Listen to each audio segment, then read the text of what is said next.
Welcome back to Dark Horror Narrations. If you are new here, glad you found us.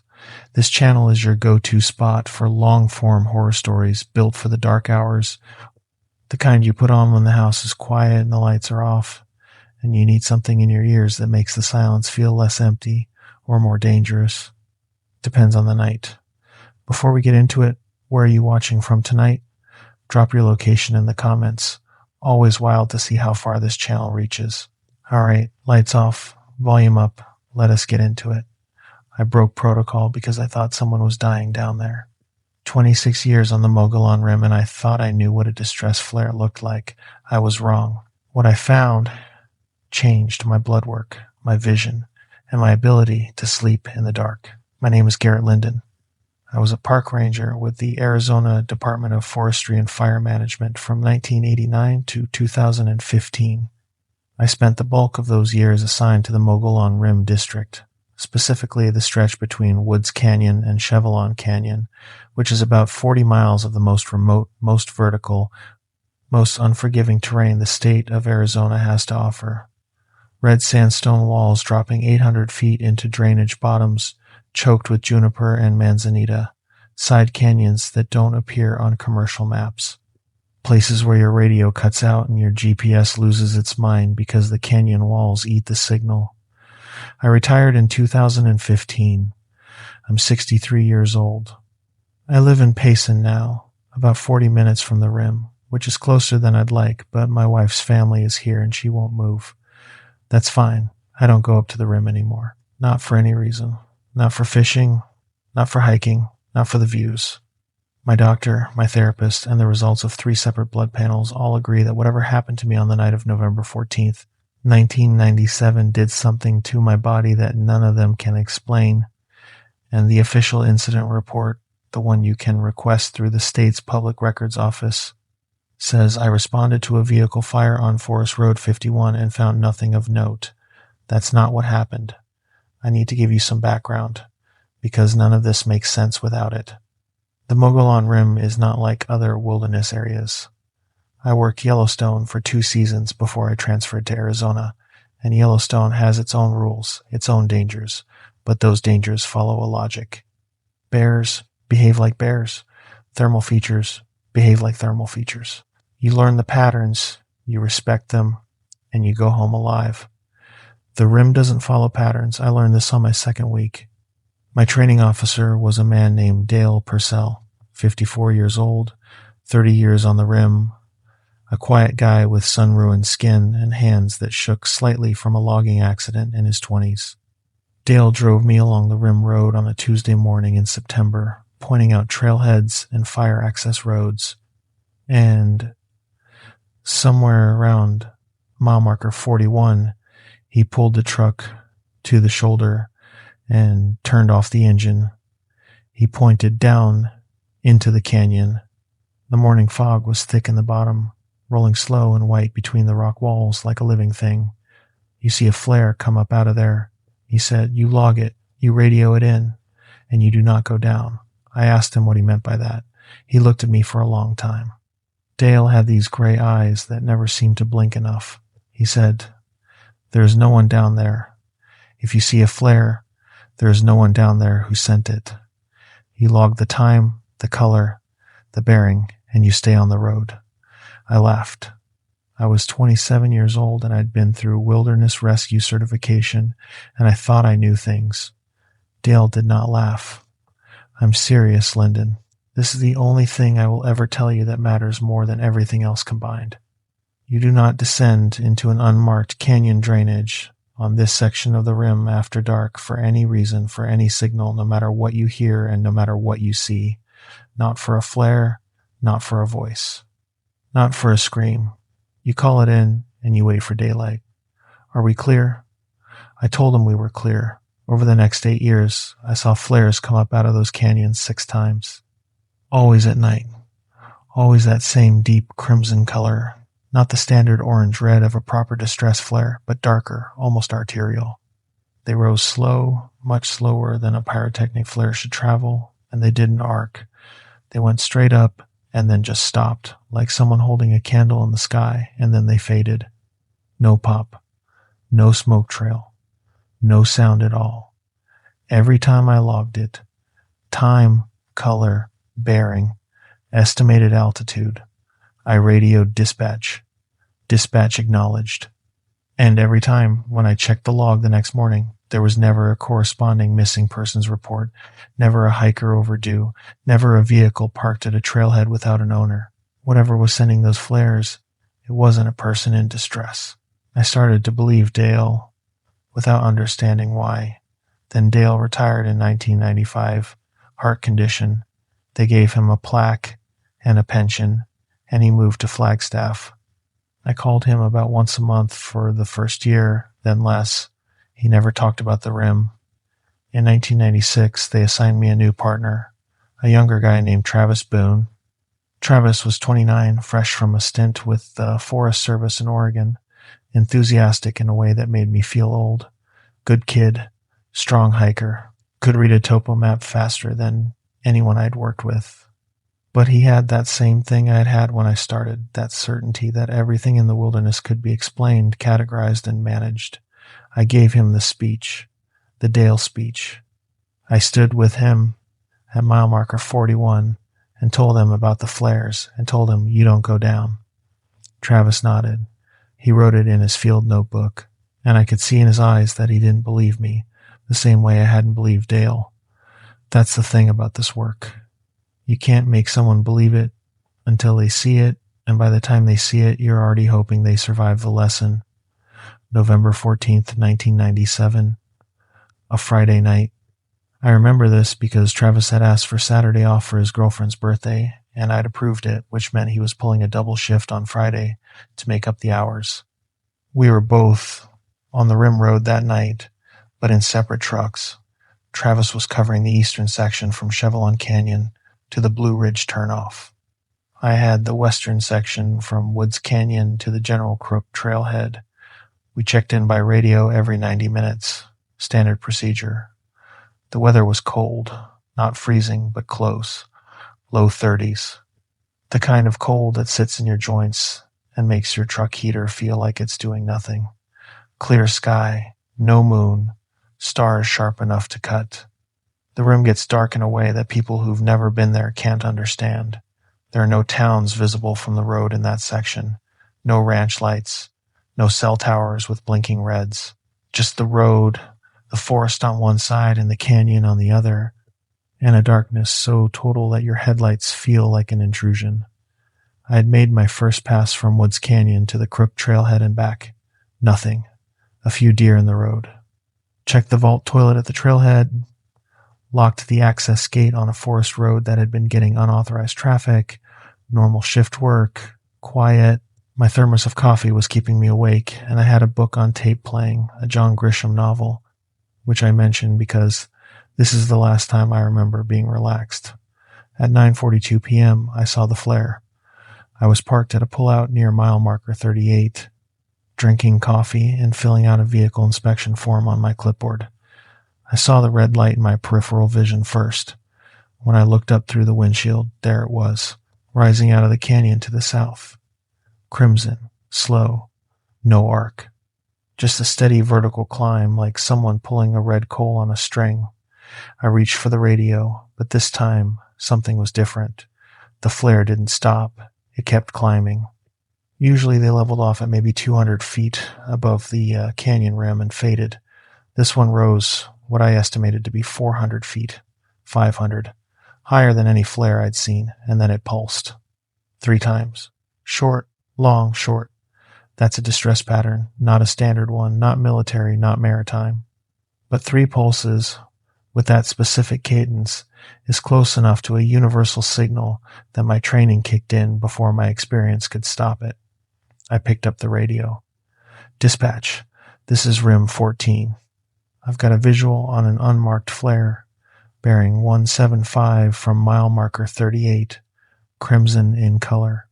Altitude estimated 500 feet, AGL. Flare exhibited a 3-pulse pattern consistent with distress signaling. Requesting confirmation of any active missing persons or overdue hikers in the Chevelon South drainage. Dispatch came back in about 90 seconds. Rim 14 dispatch. Negative on active missing persons. Negative on overdue hikers. No vehicles at trailheads in that sector as of last patrol. Log and monitor. Do not respond. That should have been the end of it. But the flare pulsed again. Same pattern. Short, long, short. And this time something came with it. A sound. Faint. Carried up the canyon walls on a draft of air that smelled like pine sap and something underneath the pine sap that I couldn't identify. Not rot, not sulfur. Something organic and warm like the smell of blood that's still inside a body. The sound was a voice.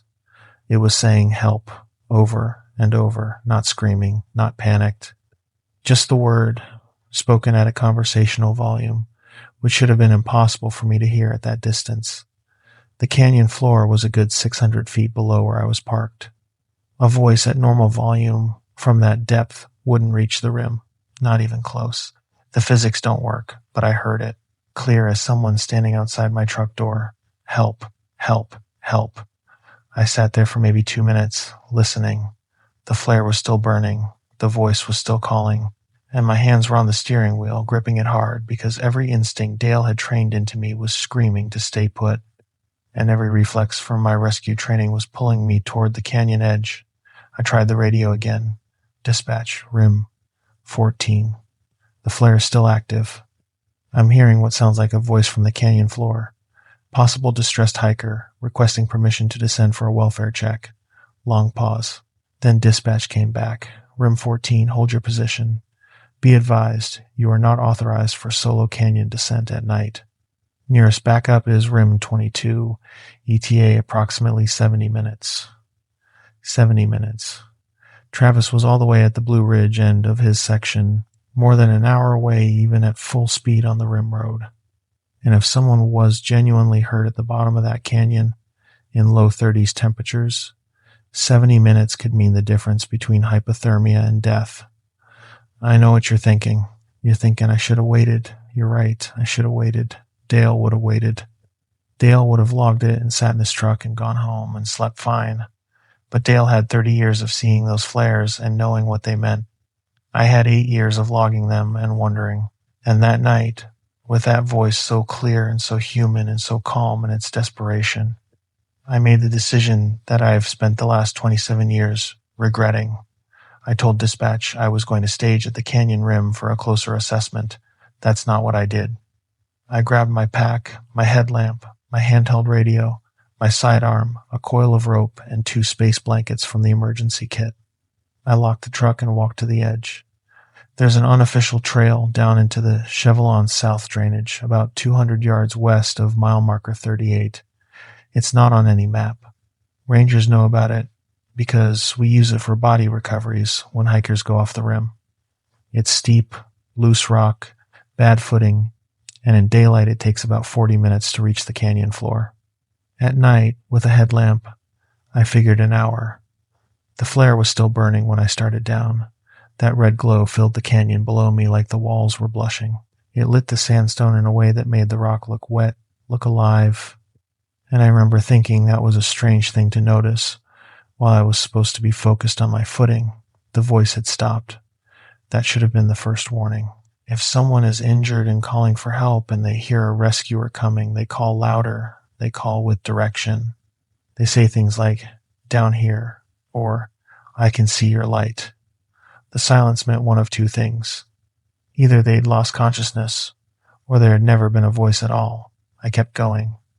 The trail switched back down through layers of coconino sandstone, then Supai formation, reddish and crumbling.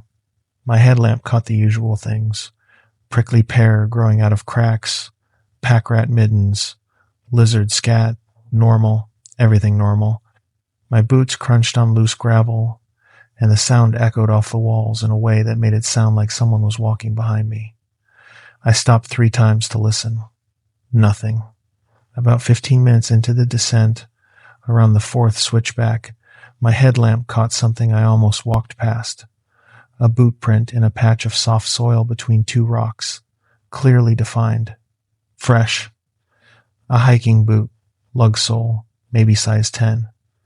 Pointed downhill, toward the canyon floor, same direction I was heading. That should have been reassuring. Evidence of a hiker. Corroboration that someone had gone down this trail recently. But the print was wrong in a way that took me a minute to process. The depth was uniform. When a person walks downhill on a steep grade, the heel digs in deeper than the toe. You lean back, your weight shifts to the rear of the foot. That's basic biomechanics. This print was pressed into the soil with equal depth across the entire sole. Even pressure. Perfect pressure. Like someone had taken a boot and pressed it flat into the dirt with a hydraulic press. I found more prints. 7 in total across a 60-yard stretch of trail. Same boot, same impossible even depth. And something else. The stride length was inconsistent, not in the way that a person with an injury would vary their stride, shorter on one side, compensating. These strides varied between about 18 inches and nearly 5 feet. A normal walking stride for a person of average height is roughly 30 inches. 5 feet is not a walking stride. 5 feet is a running lunge. But there were no signs of running, no skid marks, no disturbed gravel, no toe dig where a runner pushes off. Just prints, spaced at random intervals, as if whatever made them could choose its stride the way you choose a font size. Like the walking wasn't the purpose, like the prints were the purpose. I stood over the last print for maybe 30 seconds, headlamp pointed down, the red glow of the flare still faintly visible above me, painting the upper walls of the canyon. The air was getting colder the deeper I went. Canyon bottoms trap cold air the way chimneys trap smoke, and the temperature had dropped at least 5 degrees since I had left the rim. My breath came out in thin white clouds. I kept going. The next thing I noticed was the sound, or rather, the absence of it. Up until about the 6th switchback, I could hear normal canyon noise. Wind moving through juniper branches. A great horned owl somewhere to the east. The faint rattle of loose rock settling above me where my passage had dislodged debris. Normal night sounds. The kind of ambient texture you stop hearing after 20 years in the field because it's always there. It stopped. Not faded. Stopped. Like someone had muted the canyon. The wind was still moving because I could feel it on my face, but it made no sound in the branches. The owl was gone. The rock settling was gone. My own footsteps sounded muffled, like I was walking on carpet instead of gravel. And underneath the silence, deep underneath it, there was a pressure, not a sound, a frequency. Something my ears couldn't resolve into noise, but my body could feel, the way you can feel a bass speaker through a wall. A steady, low thrumming that seemed to come from the rock itself, as if the canyon walls were vibrating at a pitch just below the threshold of hearing. I turned off my headlamp. I don't know why I did this. It was not a rational decision. You do not turn off your light source in a canyon at night on a steep trail. But something in me needed to see what the canyon looked like in the dark. Needed to know if the red glow from the flare was still there. It was, but it wasn't above me anymore. The glow was below me, coming from the canyon floor. A diffuse, even, crimson luminescence, like the ground itself was producing light. It lit the lower canyon walls from beneath, casting shadows upward, which is the wrong direction. Every natural light source, the sun, the moon, a campfire, casts shadows downward or laterally. Light coming from below means the shadows of trees and rocks and cliff features project upward on the walls, and the visual effect is deeply, fundamentally disturbing. Your brain processes shadow direction subconsciously to orient itself in space, and when the shadows are inverted, something in your spatial awareness slips sideways. I felt dizzy. My balance wavered. For a second, I wasn't sure which way was down. I turned my headlamp back on and kept moving. Around the 8th switchback, maybe 300 feet above the canyon floor, I found the second staged element. A backpack. It was sitting upright on a flat rock just off the trail, neatly positioned, as if its owner had set it down carefully and walked away. A blue day pack, medium size, name brand. I recognized the model because we sell a lot of them in the area, popular with tourists. The pack was empty. Not just empty of gear, empty of context. No water bottle in the side pocket. No dirt on the bottom, no creasing in the fabric from being loaded and carried, no adjustment to the shoulder straps to indicate it had been worn by a specific person. It looked like it had been constructed 5 minutes ago and placed on this rock for me to find. I opened the main compartment. The smell hit me. That warm, organic smell, concentrated, pouring out of the empty pack like steam from a pot. I flinched back. The smell dissipated fast, gone in seconds, leaving only the normal canyon air, pine, and cold rock. But for those 2 or 3 seconds, the smell was overpowering. Close, and intimate and alive. I closed the pack. I left it on the rock. I continued down. The last section of the descent was the steepest, a near vertical scramble through a chimney in the Supai Formation where you have to face the rock and use your hands. I had done it before in daylight, and it was challenging but manageable. At night, with one hand on the rock and one holding the rope for safety and my headlamp creating weird shadows in the chimney, it was miserable. The rock was cold under my fingers. My pack kept snagging on protrusions. And somewhere below me, coming from the canyon floor, I could hear something new, running water. The creek in Chevelon South drainage is seasonal. In November, after a dry fall, there should be no water. I'd confirmed this on my last patrol. The creek bed was bone dry, but now I could hear water running. Not a lot, not a rush. A steady thin stream over rocks, the kind of sound a spring-fed trickle makes. And the sound was wrong, in the same way the boot prints were wrong. Too regular, too rhythmic, like someone was pouring water from a jug at a constant rate to simulate the sound of a stream. At roughly 10:30 p.m., by my watch, I reached the bottom of the drainage. The canyon floor was maybe 60 feet wide at this point, choked with juniper and dry cottonwood. A seasonal creek bed ran down the center, bone dry. The air was colder here, trapped between the walls, and that smell was stronger. That warm, organic smell that I still can't properly describe. Not dead animal, not plant decay, something else. The flare was gone. I swept my headlamp in a full circle. Red rock walls going up on both sides. Black sky above cut to a narrow strip. Juniper branches casting tangled shadows. The creek bed full of smooth stones and dried leaves. And about 40 yards downstream, at the edge of my headlamp's reach, a campsite. I approached it carefully, hand on my sidearm. It was a standard backcountry setup. A small tent, green, 2-person, a camp chair, a cook stove on a flat rock, a pair of boots arranged neatly beside the tent entrance. Everything was arranged perfectly, too perfectly, like a display at an outdoor gear store. The fire ring had stones around it, stacked in a neat circle. Cold ashes inside. I knelt and touched them. Not just cold. They had no weight. They crumbled to nothing under my fingers, like they were made of compressed dust instead of actual burned wood. I rubbed my fingers together, and the residue was calite, powdery, too fine. Real campfire ash has chunks, charcoal pieces, wire from burned packaging. This was homogeneous, like someone had ground a single substance into a powder and arranged it to look like fire remains. The camp chair was facing the fire ring. I touched the fabric of the seat, dry, cold. But when I pressed my palm flat against it and held it there for 5 seconds, the fabric was warm when I lifted my hand. Not from my body heat. It was generating its own warmth, faint but detectable. Like the chair was alive.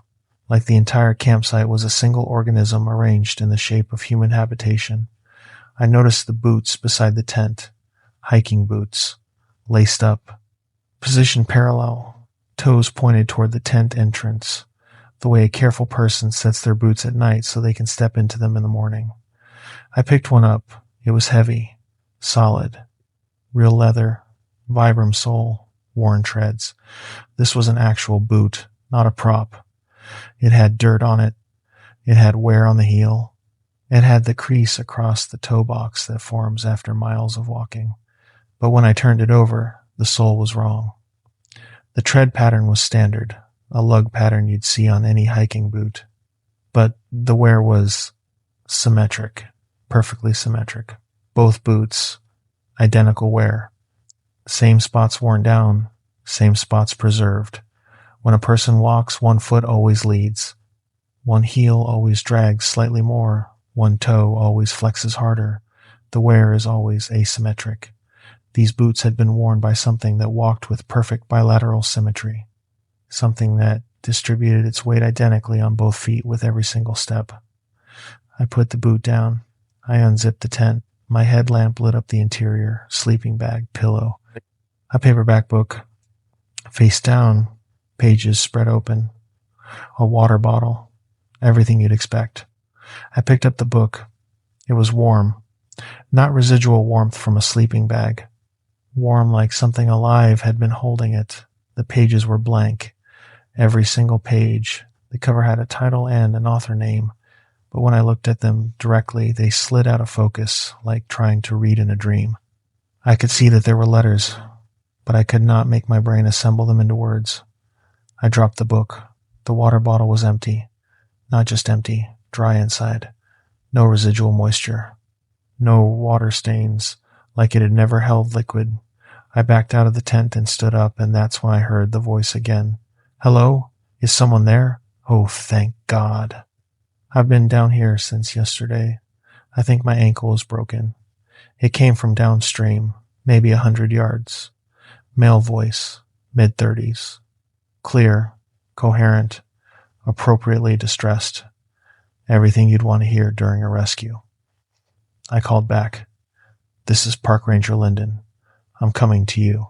Stay where you are. Keep talking so I can find you. I'm down here, by the big rock. I saw your light. I can't believe someone actually came. I walked toward the voice. My headlamp bounced off the canyon walls, and the shadows moved in ways that I told myself were caused by the bouncing light. The warm smell was getting stronger. I was breathing through my mouth now without thinking about it, the way you do when something smells wrong, but you don't want to acknowledge it. I found him sitting against a boulder about 90 yards downstream from the campsite. A white male, maybe 35. Brown hair. Wearing a blue fleece jacket, hiking pants, trail runners. His right ankle was propped on a rock and swollen through the shoe. He had scrapes on his hands. His face was dirty. He looked, in every single measurable way, like a hiker who had fallen and spent a night in the canyon. Hey, I'm Garrett Linden, Park Ranger. What's your name? Scott Pruitt. I was day hiking from the rim, and I slipped on the switchback. My ankle, I think it's broken. I've been trying to signal with my emergency flare, but I didn't think anyone was going to come. You fired the flare? Yeah, I had a flare kit in my pack. I sent one up around, I don't know, maybe 9:30, something like that. I knelt beside him and started my field assessment. Airway clear, breathing normal, pulse steady. His pulse was, in fact, a textbook 72 beats per minute. I counted it against my watch. 72. Exactly. A person in pain, in the cold, stressed, afraid, lying in a canyon after a fall, does not have a resting heart rate of exactly 72. Adrenaline alone should bump it to the 90s. Pain should push it higher. Cold should vary it. 72 is what you'd get if you looked up normal human heart rate and dialed it in manually. I didn't flag this immediately.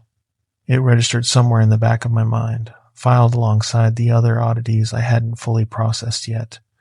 The empty pack, the too perfect campsite, the inverted light. My field training was overriding my instincts, and field training says assess the patient, stabilize, prepare for evacuation.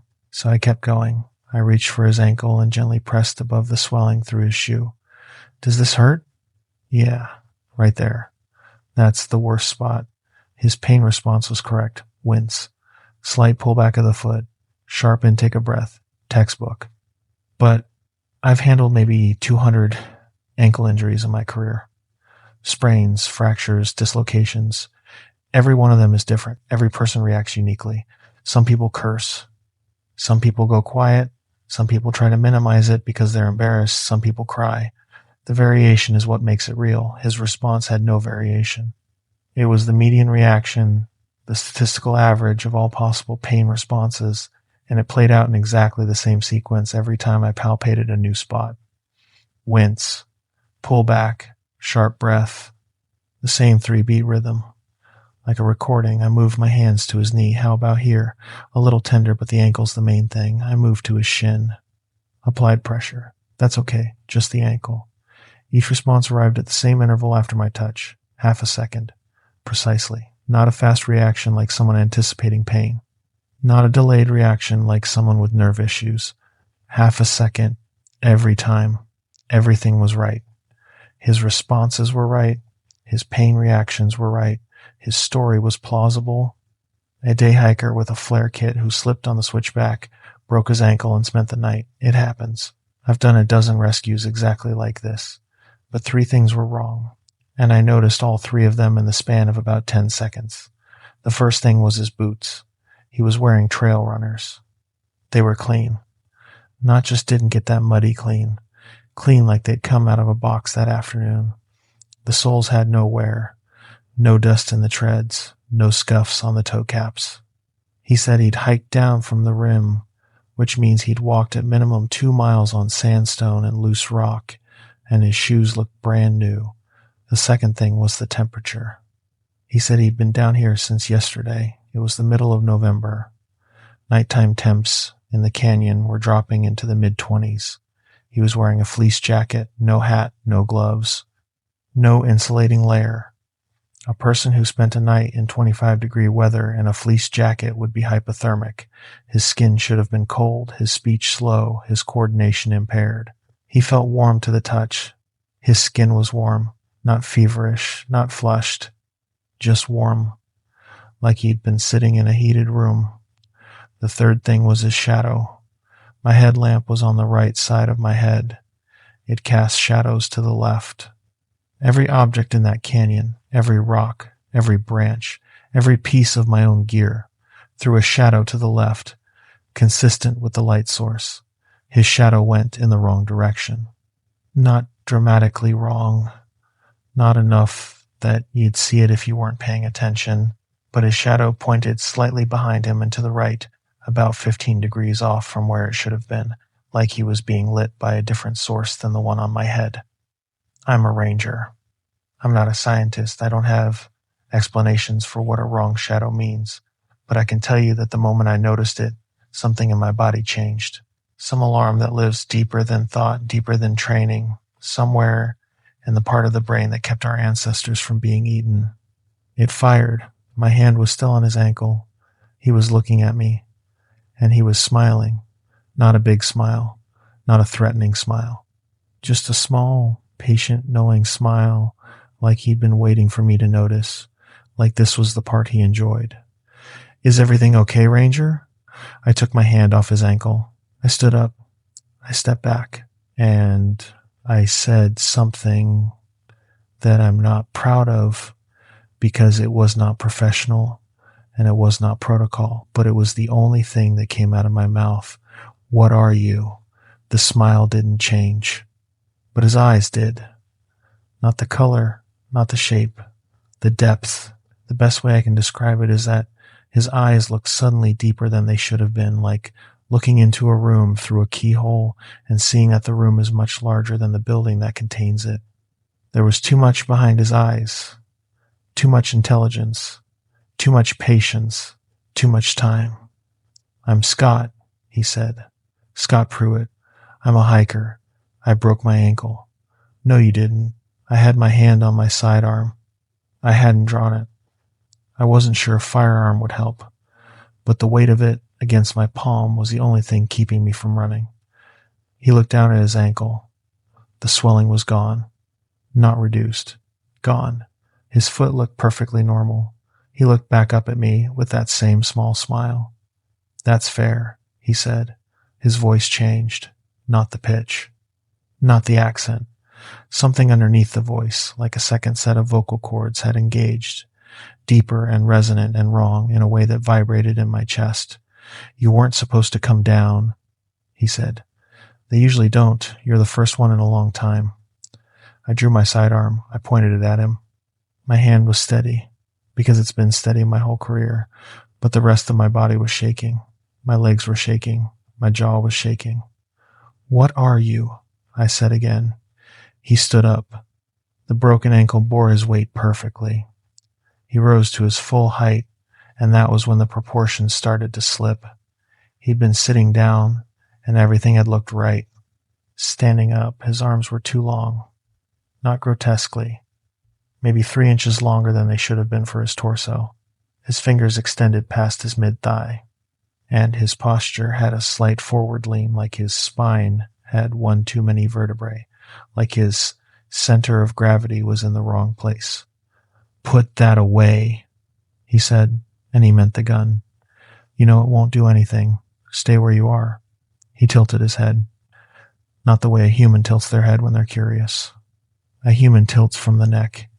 He tilted from somewhere lower, from the base of his skull or his upper spine, so his entire head angled sideways while his shoulders stayed level, like a bird. Like a dog hearing a sound it doesn't understand. "I'm not going to hurt you, Garrett. If I wanted to hurt you, I would have done it when you touched me." He knew my first name. I'd said Garrett Linden when I introduced myself, but people in a rescue situation call you Ranger or use your last name. Nobody uses your first name. It's too familiar, too personal. He used it like he'd known me for years. "What do you want?" I said. "I want to show you something." "No, it's already happening." I don't know how to describe what happened next without sounding like I've lost my mind, and maybe I have. My therapist says what I experienced was likely a dissociative episode triggered by extreme stress and hypothermia. She says the brain creates elaborate hallucinations as a protective mechanism.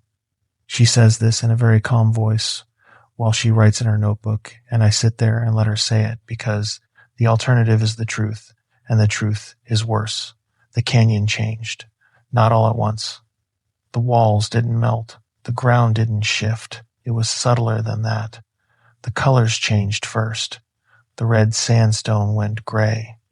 The juniper went from dark green to a pale, ashy color, like plants in an old photograph. The sky above the canyon, which had been black and full of stars, went flat. Not cloudy, flat. Like someone had put a ceiling over the canyon and painted it the color of a television tuned to a dead channel. And then I was somewhere else. I was still standing in the canyon. I could feel the rocks under my boots. I could feel the cold air on my face. But I was also standing in my living room, both at the same time, overlaid, like two transparencies placed on top of each other on a projector. My living room, the one in the house I share with my wife Karen and my daughter Abby. The couch was there. The television was on. The lamp by the window was on. And Karen was sitting on the couch. She wasn't alone. There was a man sitting beside her. I didn't recognize him. Tall, dark hair, clean-shaven. He was wearing a button-down shirt with the sleeves rolled up, and he had his arm around my wife. Not possessively, comfortably. The way you put your arm around someone when you've done it 1,000 times and it's just where your arm goes. Karen was laughing. Not the polite laugh she used at work functions. Not the tired laugh she gave me when I made a bad joke after a long shift. A real laugh, full and unguarded and bright. She looked younger than I'd seen her look in years. Her face was relaxed. Her eyes were alive. She looked happy in a way that I realized. In that moment, I had not seen her look in a very long time. Abby came into the room. She was 7. Same age she was in 1997. Same missing front tooth. Same braids Karen put in her hair every morning. She ran to the couch, and the man lifted her up with one arm and put her on his lap, and she laughed too, and Karen put her hand on the man's shoulder, and they looked like a family. They looked like the kind of family you see in a photograph on someone's desk and think, those people are happy. I couldn't move. I couldn't look away. The canyon was still there, the cold rock walls, the dry creek bed, the thing standing in front of me, wearing a hiker's body, but the living room was there too, and it was so detailed. I could see the pattern on the throw pillow Karen's mother had given us. I could see the coffee mug on the end table, the one with the chipped handle that we kept meaning to replace. I could see the crayon drawing Abby had taped to the wall, the one of our dog Biscuit that she was so proud of. It was perfect. And that's what made it unbearable. Because the thing it was showing me wasn't violence. It wasn't a threat. It wasn't my family in danger. It was my family without me. It was the version of their lives where I hadn't come home, where some other man sat where I sat and made my wife laugh the way I used to before the night shifts and the distance and the things I saw on the rim that I could never talk about.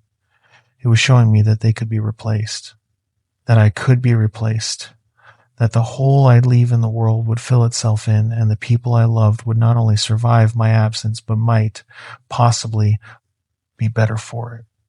I want you to understand what that does to a person. I have been shot at. I have fallen 40 feet down a cliff face and broken 3 ribs. I have carried a dead child out of a drainage after a flash flood, a boy no older than 5, and I carried him in my arms for 2 miles to the trailhead because the body bag felt wrong and he deserved to be held. None of those things broke me. This broke me. Because the worst part was that it wasn't entirely wrong. Karen and I had been struggling.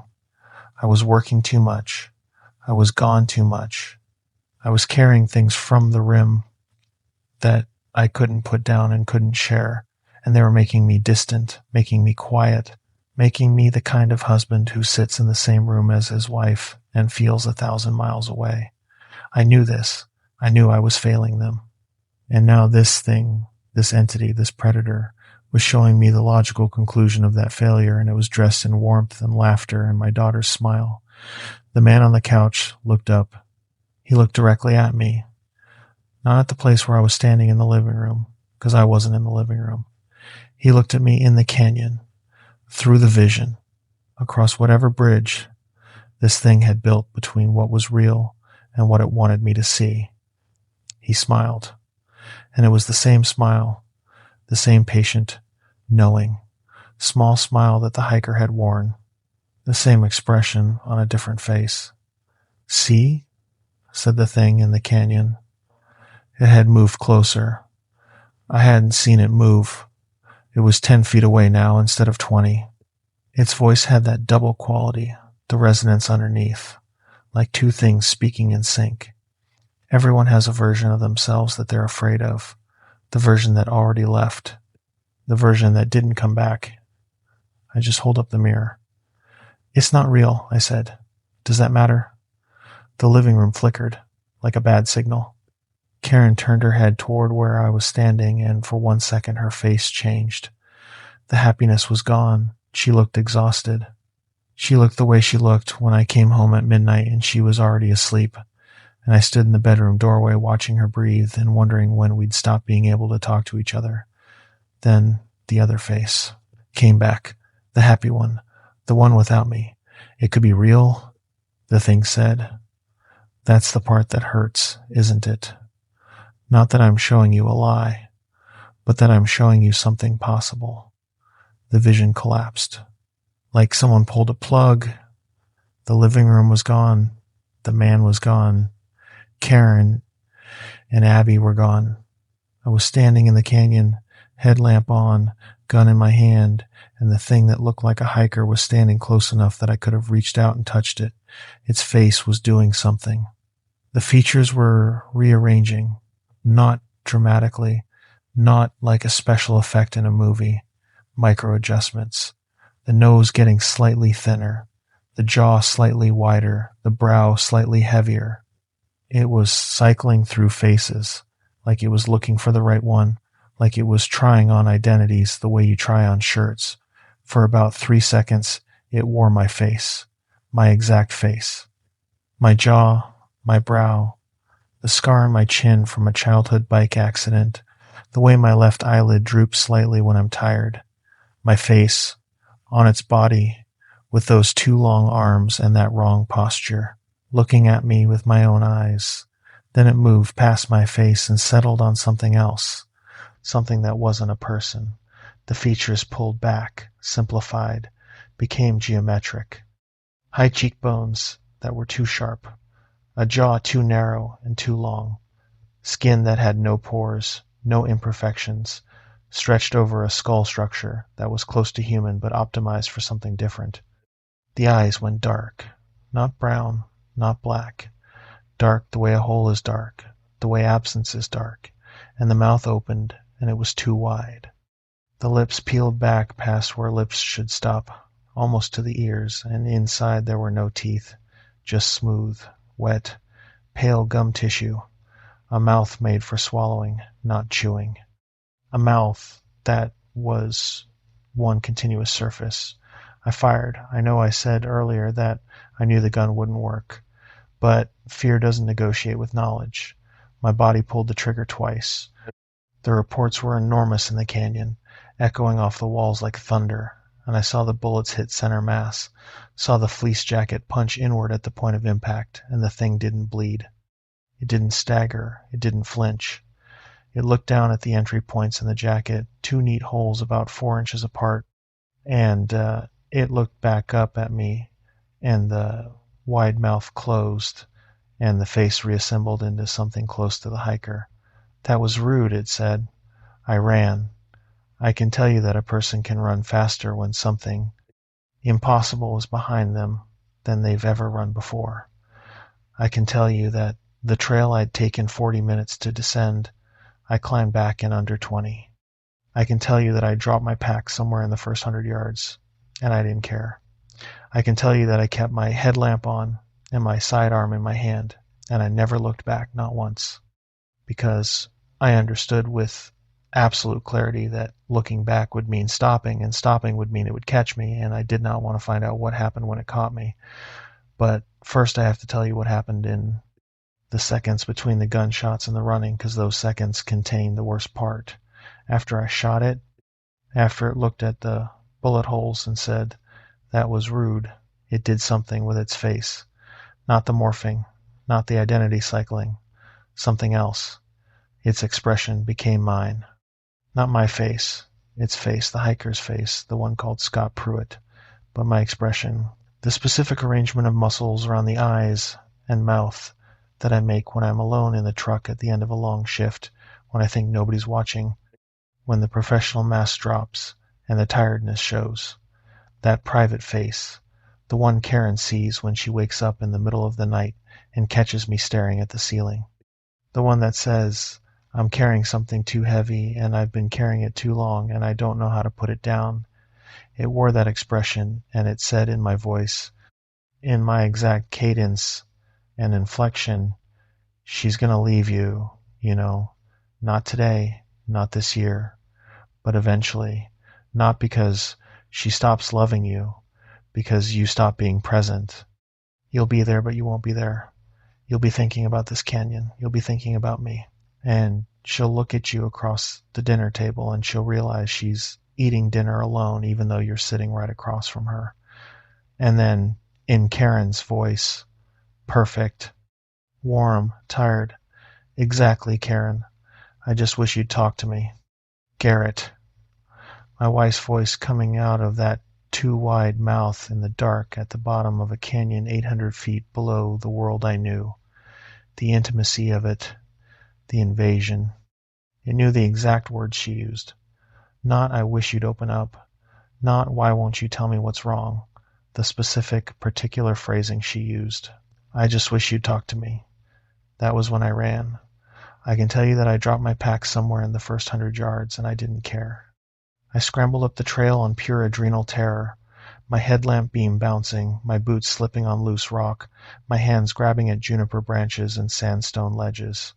I could hear it behind me. Not footsteps. That's what I expected. Footsteps, boots on rock, the sounds of pursuit. What I heard was worse. Breathing. Deep, slow, rhythmic breathing, like something tasting the air. And a sound I can only describe as clicking. Wet clicking, like a tongue against the roof of a mouth. Irregular, almost musical, coming from multiple directions at once, as if the canyon walls were producing it. And then, halfway up, it started talking. Not the hiker's voice, not my voice, not Karen's. Voices I didn't recognize. Different ones, overlapping, speaking fragments. "Please, I'm down here. My leg is broken. Hello? Is someone coming? Oh, thank God. I can see your light. Please, please help me. I've been here for 3 days. I don't think I can last another night. Each voice was different. Different age, different accent, different level of desperation. And I realized, with a horror that went beyond anything the canyon had shown me so far, that these were not inventions. These were recordings. These were the voices of real people. The volunteer firefighter from 79, the SAR team member from 83, the ranger from 88, the trail worker from 92. These were the last words of the people who came down and didn't come back, preserved in this thing's throat like flies in amber, played back on a loop to bait the next one. It was using the dead to catch the living. One of the voices said, clearly and calmly, "Don't run, son. Running just makes it more fun for it." That voice sounded old, tired, patient, like a man who had accepted his situation a long time ago and was speaking from somewhere past fear, past hope, past everything. I didn't recognize the voice, but the phrasing, "Don't run, son," had the cadence of a man who'd been in the canyon a very long time. I ran harder. The trail switchbacked and I cut the switchbacks, scrambling straight up the rock face in places, tearing my palms on sandstone, my headlamp beam swinging wild across the walls. My lungs burned, my legs burned. The cold air tore at my throat with every breath. The chimney section, the near vertical scramble that had been difficult coming down, I climbed in what felt like seconds, fueled by something beyond adrenaline, beyond training. Some ancient mammalian override that makes prey fast enough to survive one more second. And through all of it, that breathing stayed the same distance behind me, not gaining, not falling back, maintaining a gap of maybe 30, 40 feet, like it was pacing me on purpose, like the chase was the point, like my terror was the meal, and the canyon was the table. At one point, maybe 200 feet below the rim, I slipped.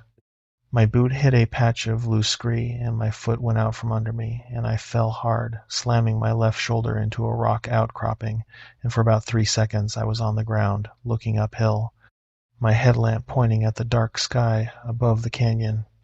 In those 3 seconds, looking up, I saw it.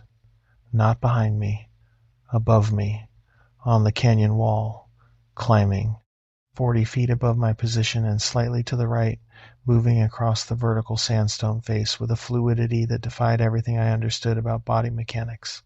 It moved the way water moves down a wall, the way a spider moves across glass, each limb finding purchase on surfaces that should not have held weight. Its body was elongated now, stretched beyond the human proportions it had worn in the campsite. The torso was too long, the limbs too long, the head too far forward on the neck, and it was keeping pace with me, not by running on the trail, but by traversing the cliff face, parallel to my ascent, like a shadow tracking me on the wall. I saw its face, briefly, in the swinging cone of my headlamp. The hiker's face was gone. What was there was flatter, wider, the skin pulled tight over a skull that had too many planes and too few curves. The mouth was closed. The eyes were open, and they were looking down at me with an expression I can only describe as fond, the way you look at a mouse your cat brought home, the way you look at something small and frantic and doomed that doesn't know it yet. I got up. I didn't think about the shoulder. I climbed. The clicking stopped when I was about 100 feet below the rim. The breathing stopped a few seconds later, not gradually, just cut off like a recording ended. The voices stopped. The entity peeled off the wall somewhere in the darkness above me and was gone, or seemed to be gone, or wanted me to think it was gone. I scrambled the last section on all fours, pulling myself over the edge onto the flat ground of the rim, and I lay there on my stomach in the dirt, gasping. And I turned my head to look back down into the canyon. Nothing. Just dark rock and darker shadows and the faint gray-green of juniper in my headlamp's fading beam. I got up. I got to my truck. I locked the doors. I sat there with the engine running and the heater blasting and both hands on the steering wheel, shaking so bad my teeth were clicking against each other. The radio crackled. Rim 14. This is dispatch. Status check. I picked up the handset. My voice sounded like someone else's. Thin. Cracked. Dispatch. Rim 14. I'm. Code 4. Returning to station. Copy. Rim 14. Be advised. Rim 22 has been attempting to reach you for the past 40 minutes. He reports unusual light activity in the canyon south of mile marker 41. Travis. Travis had seen something too. Dispatch, patch me through to Rim 22. Click. Static. Then Travis's voice. Garrett? Where the hell have you been? I've been calling you for 40 minutes. Listen, I'm at mile marker 43 and I need to tell you what I'm looking at right now. There's a light in the canyon. It's red, but it's not a flare. It's coming from the ground, I think. It's pulsing. And there's someone standing on the rim about a quarter mile south of me. They're just standing there. I can see them in my spotlight. They're wearing a ranger jacket. Garrett, it looks like you. My blood went cold. Not metaphorically. I felt the temperature of my body drop. I felt my hands go numb on the steering wheel. Travis, listen to me very carefully. Do not get out of your truck. Do not approach the figure. Do you understand me? Garrett, what's going on? If that's not you, who is it? It is not me. I am in my truck at mile marker 38. That is not me. Travis, stay in your vehicle. Lock your doors. Drive to the station. Do not stop for anything. Do you copy? Silence. Then, Garrett, it's looking at me. It just turned around. It was facing the canyon and now it's facing my truck. How did it know I was... Garrett, it's smiling.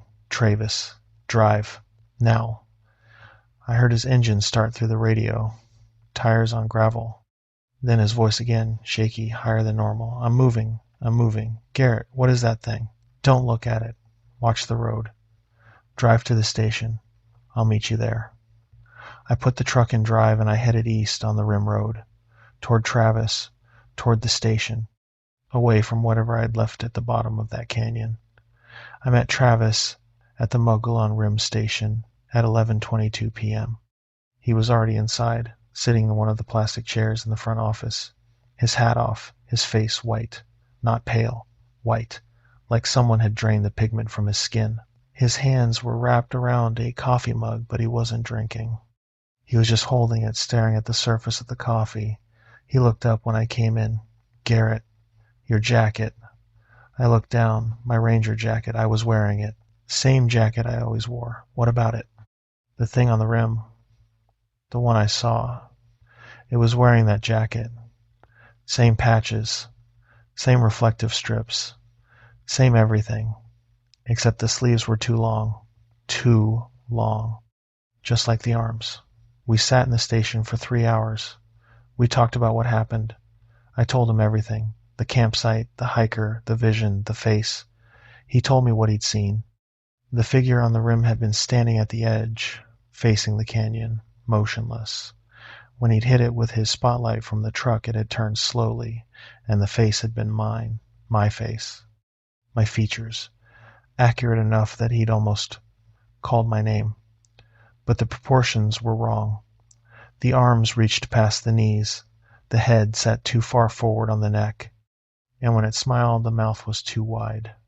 He said it raised its hand and waved at him, a slow, casual wave, like a neighbor seeing you pull into your driveway, and then it stepped off the rim.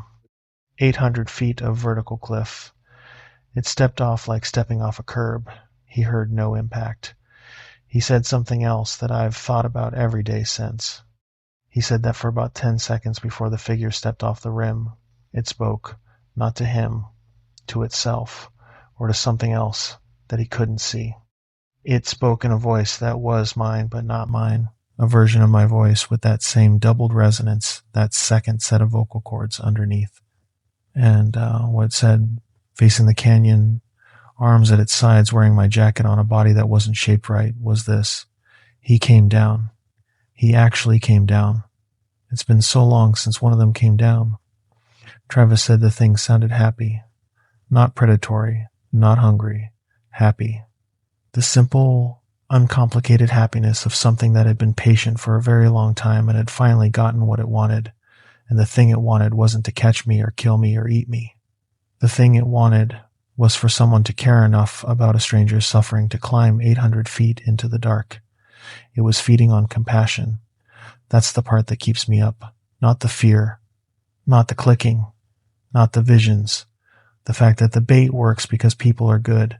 The flare works because rangers care. The voice works because human beings hear someone calling for help and something deep in their wiring says go. And this thing, this ancient, patient, incomprehensible thing, has been sitting at the bottom of those canyons for God knows how long, dangling a lure that specifically targets the best impulse and the best people, the ones who would risk their lives for a stranger, the ones who hear a cry in the dark and run toward it instead of away. It doesn't want cowards. Cowards stay in the truck. It wants the ones who go down. Neither of us slept that night. I need to tell you about what happened next, because the canyon was not done with me. The following weeks were when things changed in ways I couldn't ignore and couldn't explain away. The first change was my vision. About 4 days after the incident, I noticed that my night vision had improved.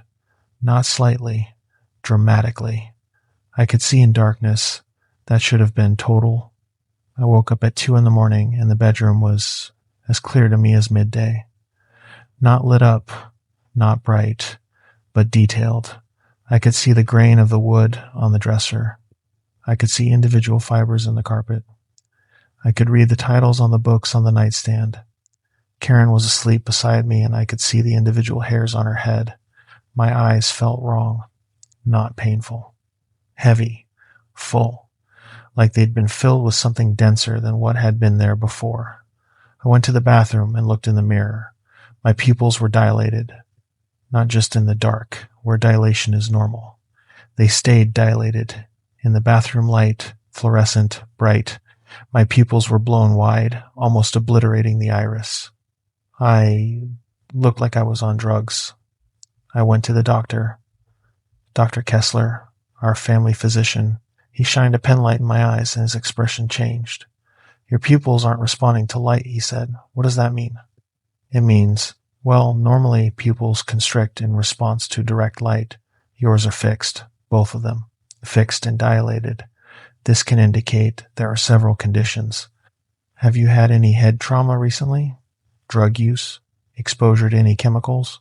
I told him no, because what was I supposed to say? I was shown a vision of my family by a shape-shifting entity in a canyon, and now my eyes don't work right. He referred me to an ophthalmologist. The ophthalmologist ran a battery of tests: slit lamp, fundoscopy, visual field testing, optical coherence tomography. The results were, in his words, confusing. My retinas showed increased density of rod cells. Not a little. The rod cell count, the cells responsible for low light vision, was approximately 4 times the normal density. He said he'd never seen anything like it. He asked if I had been exposed to radiation. I said no. He wrote in my file that I had idiopathic bilateral pupillary mydriasis with anomalous retinal photoreceptor density and referred me to a specialist in Phoenix. I never went because the vision was just the first thing. The second change was the blood.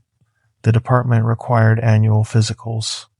Mine was scheduled for December, about 3 weeks after the incident.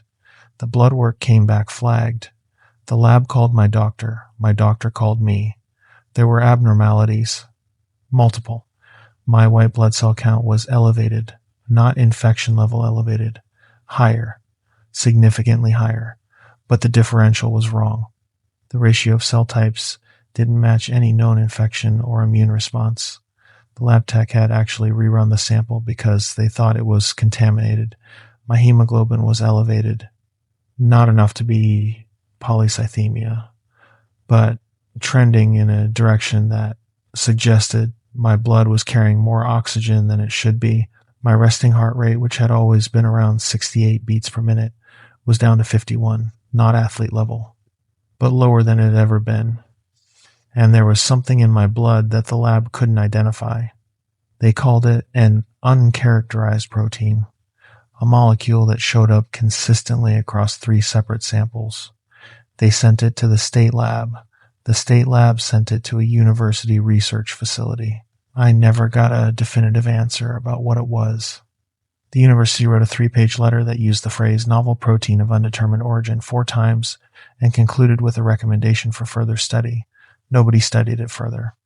I refused, because by then I was dealing with the 3rd change, and the 3rd change was the one that almost ended my marriage. I couldn't sleep in the dark anymore. Not because I was afraid of the dark. I'd never been afraid of the dark. I'd spent 26 years working in the dark, hiking in the dark, sleeping in the dark in backcountry camps where the nearest artificial light was miles away. I couldn't sleep in the dark because when I closed my eyes in a dark room, I saw the canyon, not remembered it.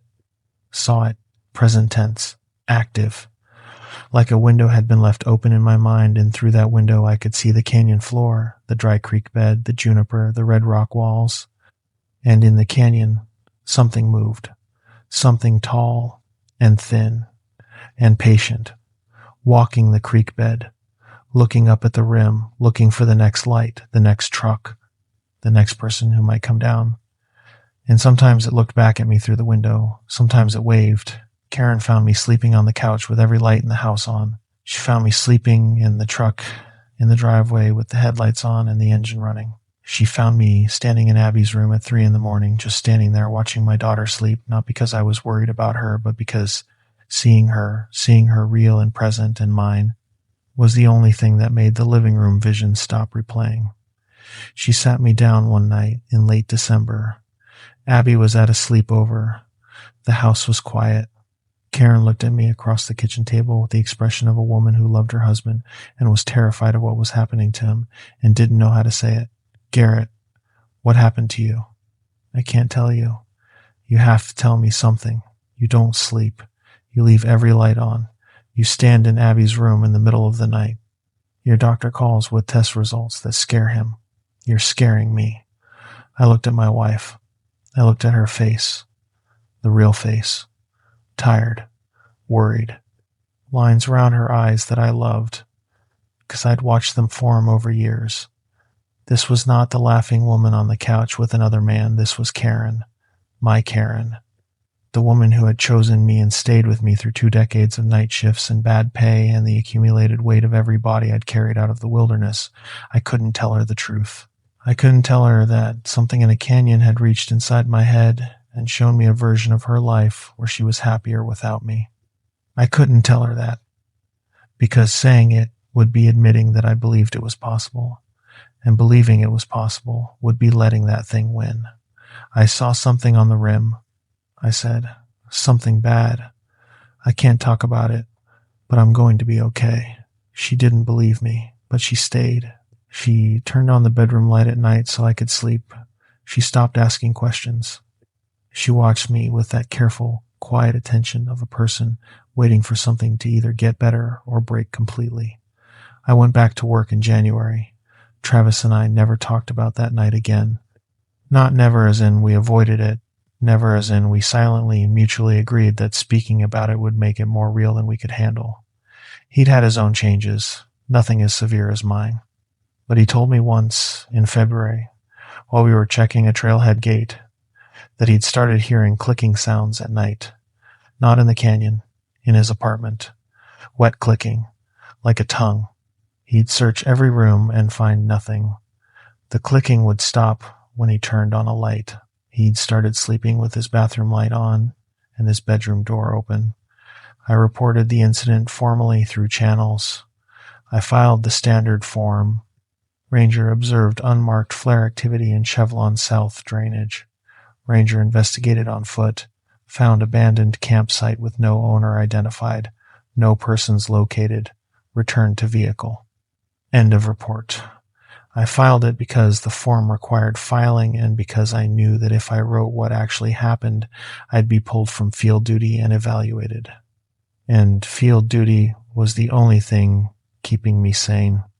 The structure, the routine, the truck, the road, the radio, normal, measurable, real. But I also wrote a second report, an unofficial one. 4 pages, handwritten, in a sealed envelope which I gave to my captain, a man named Roy Anderson. Captain Anderson was 58 years old, a veteran of the rim since 1974. He took the envelope without opening it.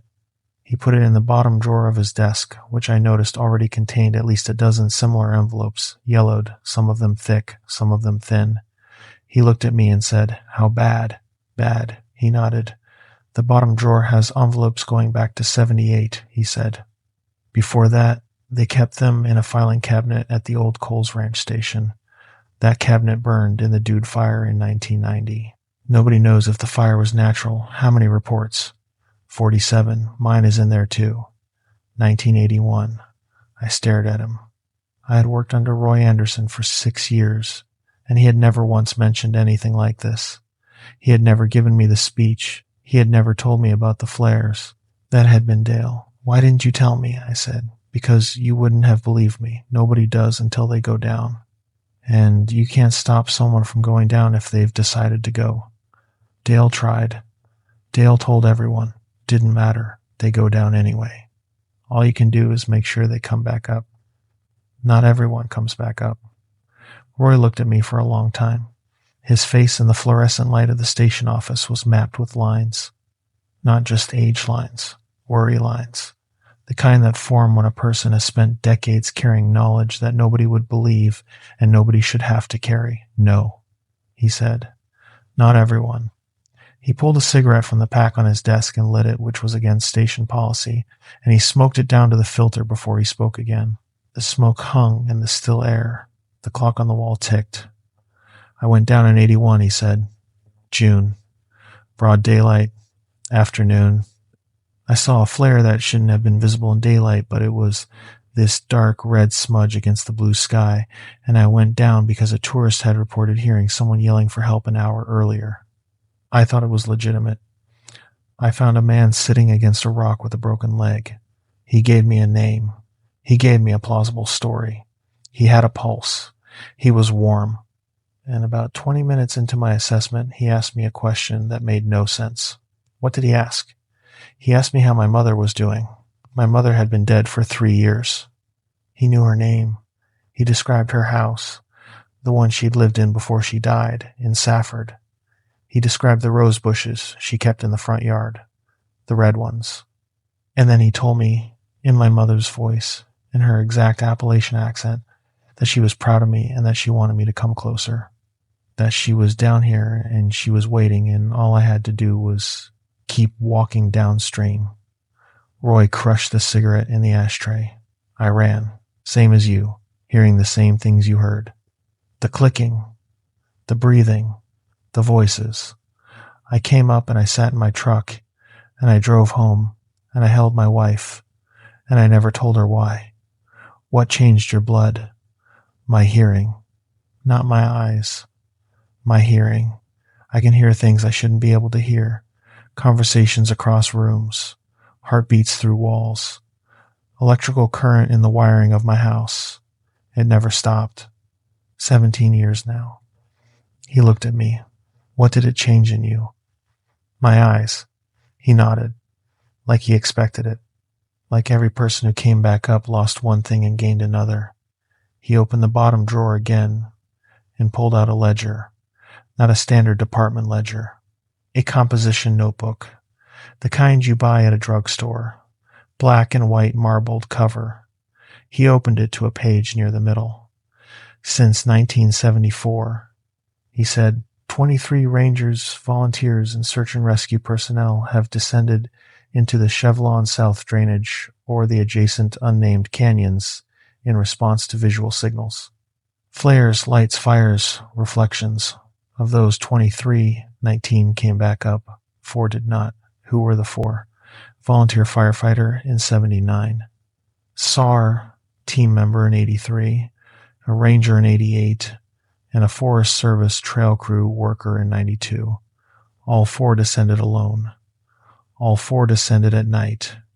None of their remains were ever recovered. What about the official reports? Lost in wilderness.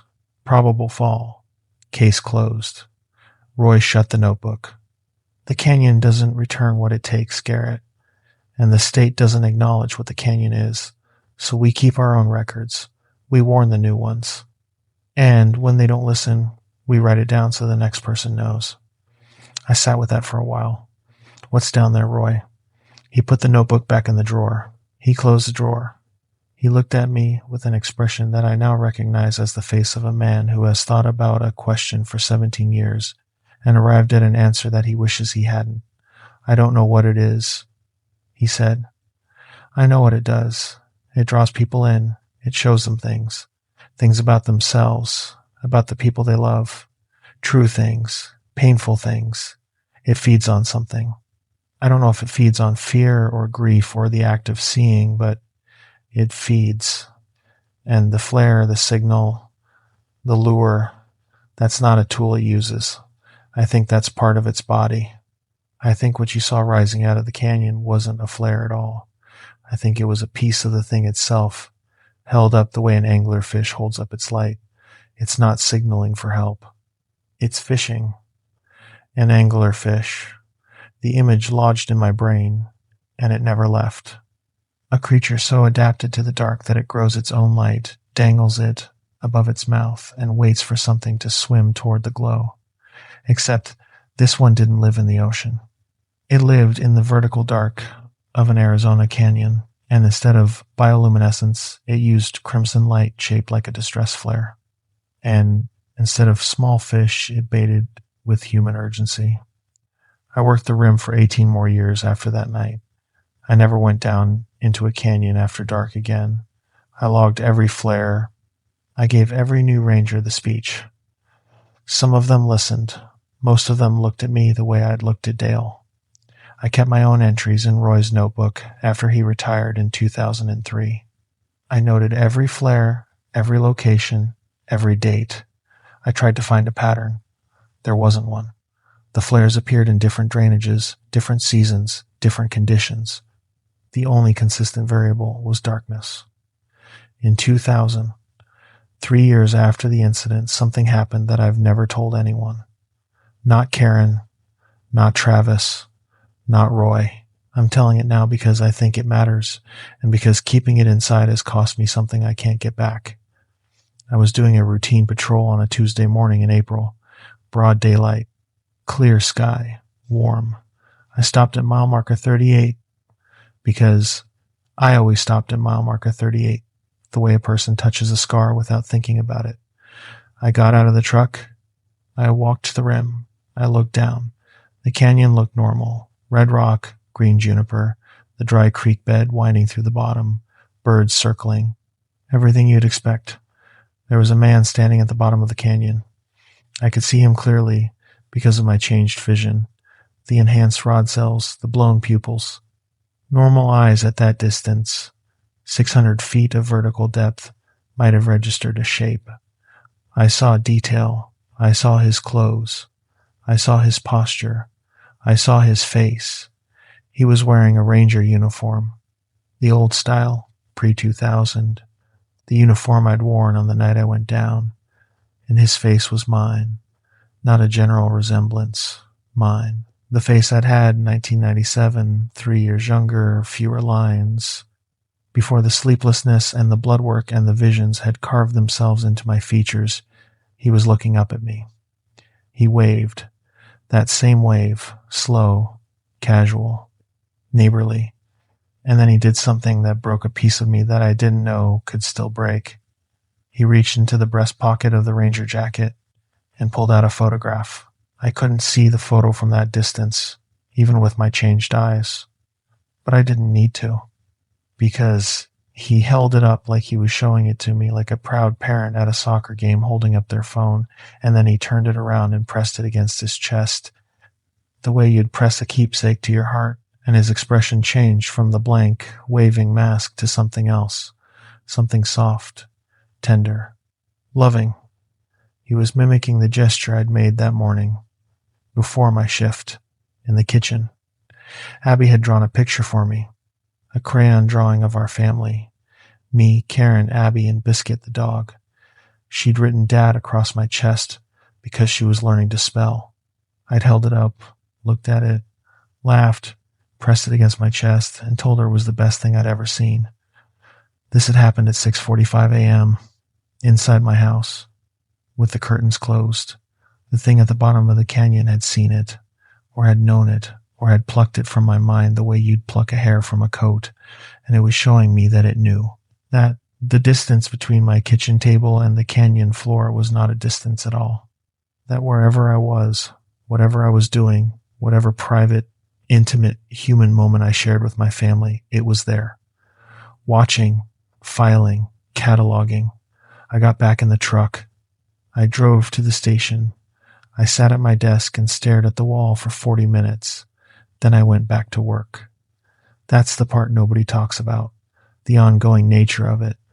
People think of encounters like this as events. Something happens, it's terrifying, it ends, you carry the memory. But this didn't end. The encounter was the beginning of a relationship. An asymmetric, unwanted, permanent relationship between me and whatever lived in that drainage. It watched me, it checked in, it made sure I knew it was still there. In 2002, I found a set of boot prints on the rim. Same pattern as the prints I'd found on the descent trail in 97. Same even depth. Same impossible stride variation. They were in a patch of soft soil beside my truck. My truck parked at mile marker 38. The prints circled the vehicle twice and then walked to the rim edge and disappeared. In 2005, I came back to my truck after a day patrol and found a single item on the hood, a book, paperback. Same dimensions as the book in the tent, the one with blank pages. This one had pages too. I opened it. The pages weren't blank. They were filled with text. Dense, small handwritten text in ink that was too dark and too even. But the text wasn't in English. It wasn't in any language I recognize, and I've seen Spanish, French, German, Navajo, Latin, and Japanese. This wasn't a language. It was something that looked like a language, that had the structure and rhythm of a language, with recurring symbols and apparent grammar, but the symbols were wrong. Not wrong like an unfamiliar alphabet. Wrong like something trying to invent an alphabet and getting close but not quite understanding what letters are for. I kept the book. I shouldn't have. I know that. I keep it in the lockbox with the notebook and the memory card. I haven't opened it in years. But sometimes, late at night, when the house is quiet and my enhanced eyes can see every detail of the darkness, I hear pages turning, faint, from the garage, as if someone is reading it. In 2006, I lost 2 weeks. I don't mean I was unconscious. I don't mean I blacked out. I mean I went to work on a Monday morning in October, and the next thing I was fully aware of was a Thursday morning in late October. 2 weeks. Gone. Not blank. Not empty. Filled. Filled with memories that I can access if I try, but that feel wrong when I look at them like photographs taken from the wrong angle. I remember going to work. I remember doing patrols. I remember eating dinner with Karen and helping Abby with a school project. I remember all of it, but the memories have a quality to them that I can only describe as performed. Like I was following a script of what Garrett Linden would do on a normal day. Everything is correct. Everything is in order. But there's no spontaneity in the memories. No surprises. No moments where I deviated from routine or said something unexpected or laughed at something unplanned. 2 weeks of perfectly routine, perfectly ordered, perfectly predictable behavior. Karen says I was fine during those 2 weeks. Normal, maybe a little quieter than usual, but fine. I checked the log at the station. My entries during that period were in my handwriting. My patrols were on schedule. My vehicle mileage matched the expected routes. There was no evidence that anything had been wrong, except for one thing. My entry in Roy's notebook for October 9th, 2006, written in my handwriting. It reads, "No flare observed. Canyon quiet. All is well." I have never written "all is well" in a report. In 26 years of fieldwork, I have never used that phrase. It's not ranger language. It's not my language. It reads like something learned from a phrase book, like something that was pretending to be me and pulled the wrong idiom out of storage. I don't know what happened during those 2 weeks. I don't know if I was myself. I don't know if something else was operating my body while I was somewhere else, or if I was present but running on autopilot while something rifled through my mind. I don't know. And I have chosen, deliberately and permanently, not to pursue the question. But the thing that happened to me in that canyon didn't end when I climbed out. The vision, the living room, Karen laughing, Abby on a stranger's lap. It came back. Not constantly, not predictably, but it came back, usually at night, usually when I was tired. Usually when Karen and I had argued, or when I'd come home late again, or when I'd spent too many hours in the truck thinking about the things I couldn't say, it would appear like a slide projected onto the back of my eyelids. Brief. 2 seconds. 3 seconds. Karen's face, happy, without me. Abby's face, smiling, in someone else's arms, and each time the details were updated. As Abby grew, the vision grew with her. At age 10, the stranger was helping her with homework. At age 13, the stranger was at her school play, sitting where I was supposed to sit, clapping while Karen leaned against his shoulder. At age 16, the stranger was teaching her to drive in a parking lot, and she was laughing, that same full, free laugh. It was tracking me. It was tracking my family, my failures, my fears. It was taking real information, real details from my real life, and incorporating them into the vision. It knew when Karen and I fought. It knew when I missed Abby's recital. It knew when I spent 3 days on the rim without calling home. And every time I failed, the vision sharpened. The stranger's face became clearer. The happiness became more vivid. The message became more pointed. You are replaceable. And it wasn't just showing me the same scene over and over. It was evolving, adapting, finding new pressure points. In 2001, when Abby was 11, the vision showed me her birthday party. The stranger was there. He had a cake, pink frosting, butterflies, the exact cake Abby had asked for, and that I'd forgotten because I was on a 3-day fire watch. In the vision, the stranger hadn't forgotten. He carried the cake out to the backyard, and Abby squealed and hugged him and called him by a name I couldn't hear, a name shaped by her mouth. That was not Dad, but served the same purpose. I was watching this from the kitchen window. In the vision, I was a ghost in my own house, present but invisible. Karen walked past me, through me, like I was a pane of glass, and she touched the stranger's arm and said, "Thank you for doing this." And the way she said it, the gratitude, the relief, the simple happiness of a woman who had a partner who showed up, that was worse than any monster's face. In 2003, the vision showed me Christmas morning. Abby was 13. The stranger was sitting on the floor by the tree. He was assembling something, a telescope, the one Abby had circled in the Costco catalog 3 times. The one I'd told Karen was too expensive. In the vision, the stranger had bought it. Abby was reading the instruction manual out loud to him, and he was pretending not to understand it so she could explain it. And this small, generous act of letting a child be the expert was so precisely the kind of father I wished I was and couldn't seem to become. In 2005, the vision showed me Karen at a doctor's appointment. Not sick, a checkup. She was sitting on the exam table in a hospital gown.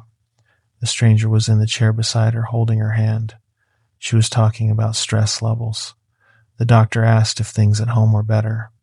Karen looked at the stranger and smiled and said, "Yeah, actually, for the first time in a long time." I recognized that hospital. It was Karen's actual doctor's office. The walls, the print of the desert landscape above the blood pressure cuff, the way the fluorescent light buzzed on the left side, real details, accurate details, details that meant either the entity had been there, in that room, invisible and watching and cataloging, or it was pulling these images from Karen's own mind. And I didn't know which possibility was more terrifying, that the thing was physically stalking my wife, or that it could reach into her head from 40 miles away. The thing I hated most was that I couldn't tell if the visions were coming from the canyon or from my own head. Maybe the entity had planted something in me during those minutes in the canyon, some seed, some mechanism, some tendril that continued to grow and produce images long after I'd escaped. Or maybe it hadn't. Maybe it had simply shown me the truth once, and my own guilt and insecurity and self-doubt were doing the rest. Maybe I was haunting myself. I don't know which possibility is worse. The vision stopped in 2009. I was 51 years old. Abby was 19, away at college in Tucson. Karen and I had been through 2 rounds of couples counseling, one near separation, and something that I'd describe as a rebuilding, slow, brick by brick. Not back to what we were, because what we were was part of the problem. Something new, something more honest, something that required me to actually sit down and look at my wife and say the things I'd been too afraid and too proud and too broken to say for 12 years. I told her about the canyon. Not everything, not the entity, not the hiker with the wrong shadow and the too wide mouth, but I told her about the vision.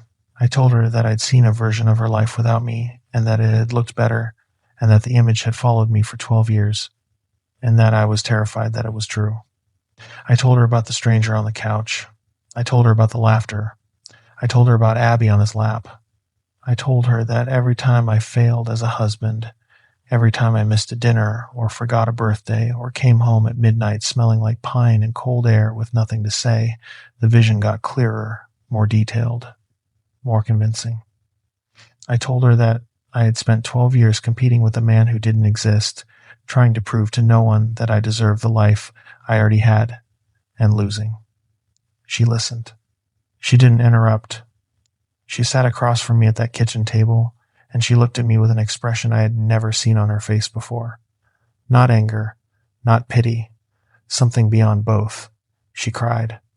Not because the vision hurt her, because I'd carried it alone for 12 years and she hadn't known, because she'd watched me pull away, watched me leave the lights on, watched me stand in Abby's room at 3 a.m, and she'd assumed it was work stress or PTSD or depression or any of the normal, treatable, nameable things that happen to people in high-stress jobs. She hadn't known that I was being psychologically dismantled by something that lived in a hole in the ground. 12 years, she said. 12 years you've been looking at me and seeing her. The happy version. The one with someone else. You've been seeing that every time you looked at me. No, I've been seeing you. You're what's real. That's why I'm still here. But you believed it. Some part of you believed it, that I'd be happier with someone else. I didn't answer because the answer was yes, and we both knew it. She reached across the table and took my hands. Garrett, look at me. I looked at her.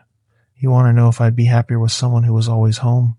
Someone who didn't disappear for 3 days at a time? Someone who could sleep in the dark and look at me without seeing something terrible? Yes, maybe. In some theoretical universe where I'm a different person who married a different man. But I'm not a different person. I'm me, and I chose you. Not the version of you that comes home every night and remembers birthdays. The actual you. The one who carries things he can't talk about and stays anyway. The one who watches his daughter sleep at 3 a.m. because he needs to know she's real. That's the man I married. I don't want the hypothetical better husband. I want the real flawed one who's sitting across from me right now trying not to cry and failing. She said, I just wish you'd talk to me, Garrett. The exact words. The same words the entity had used in her voice at the bottom of the canyon. but this time they were hers, real, spoken with 12 years of patience and frustration and love. The answer is yes, you idiot. The answer has always been yes. Not perfect, not easy, but yes. The vision stopped after that conversation. I don't know if it was because I'd spoken the truth out loud and broken whatever hold the thing had on me. I don't know if it was because the entity had lost interest, moved on to a new target, a new ranger who went down when he shouldn't have. I don't know if the visions were ever supernatural at all, or just the manifestations of a man who was afraid of losing the people he loved and too damaged to say so. But they stopped, and I slept in the dark again for the first time in 12 years. My eyes never went back to normal. My blood work never normalized. The rod cell density, the uncharacterized protein, the dilated pupils, the enhanced night vision, all permanent. I see in the dark like an animal now. I've been tested by 3 ophthalmologists and a military research physician at Fort Huachuca who was interested in my case for reasons he wouldn't explain. They all agree that my eyes should not work the way they work. They all agree that human retinas do not spontaneously increase rod cell production by a factor of 4. They all write it up as idiopathic and move on. I know what caused it. Something in that canyon changed me at a biological level. When the entity showed me the vision, when it opened that window in my mind, it rewired something in my visual cortex and my retinal tissue along with it. Whether it did this on purpose, as a mark, a tag, a way of keeping track of me, or whether it was an accidental side effect of the exposure, I don't know. But I carry it. I'll carry it until I die. Travis Boone resigned from the department in 1999. He moved to New Mexico. We lost touch. I heard from a mutual friend that he'd become a locksmith, that he'd gotten married, that he had a son. I heard from another friend, years later, that he slept with a light on, that his wife thought it was a quirk, that he had never told her why. Roy Anderson died in 2011. Heart attack. He was 77. His wife found him in his study. The composition notebook was on his desk, open to the last page. He'd been writing in it. The last entry was dated 3 days before his death. It read, "Flare observed, bearing 220 from mile marker 35. Red, slow rise, no arc, duration approximately 90 seconds. No pulse pattern. Logged." He was still watching, even from his house in Payson. Even in retirement, he was still driving up to the rim and sitting in his truck at night and watching the sky over the canyons. He never stopped. His wife gave me the notebook. She didn't know what it was. She thought it was a bird-watching log. I didn't correct her. I have the notebook now. It sits in a lockbox in my garage. 147 entries spanning 1974 to 2011. 147 flares. 28 canyon descents documented. 22 people who came back up, 6 who did not. The 4 Roy told me about, plus 2 more after I joined the count. A rock climber in 2001 who rappelled into the canyon after seeing a red light and whose rope was found hanging from the anchor with no one on it. And a photographer in 2008 who hiked down at dusk to capture the sunset and whose camera was found on the canyon floor, lens shattered, memory card intact. The photographer's name was Glenn Harwell, 52, retired high school physics teacher from Prescott. His wife reported him overdue on a Sunday evening. He told her he was going to the rim to shoot golden hour light in the canyons. He'd been there before. He knew the trails. He was experienced enough to know not to go down into a drainage close to dark. He went down anyway. We found his camera the following Tuesday during the search. It was sitting on a flat rock near the creek bed, centered, almost posed. The lens was shattered, but the body was intact. His tripod was set up 20 feet away, legs extended, head level, pointed at nothing. His backpack was on the ground beside the tripod, neatly organized, water bottle in the side pocket, granola bars in the top compartment, everything orderly, everything arranged. We never found Glenn. His wife waited 2 years to have him declared dead. The official ruling was lost in wilderness, probable fall. The Coconino County Sheriff's Office closed the case.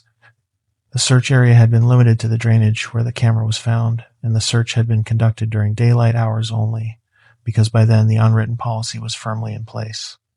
No personnel in the canyons after dark. Period. I attended Glenn's memorial service. I sat in the back row. I didn't speak to his wife. I didn't know what I would say if she asked me what I thought had happened to her husband.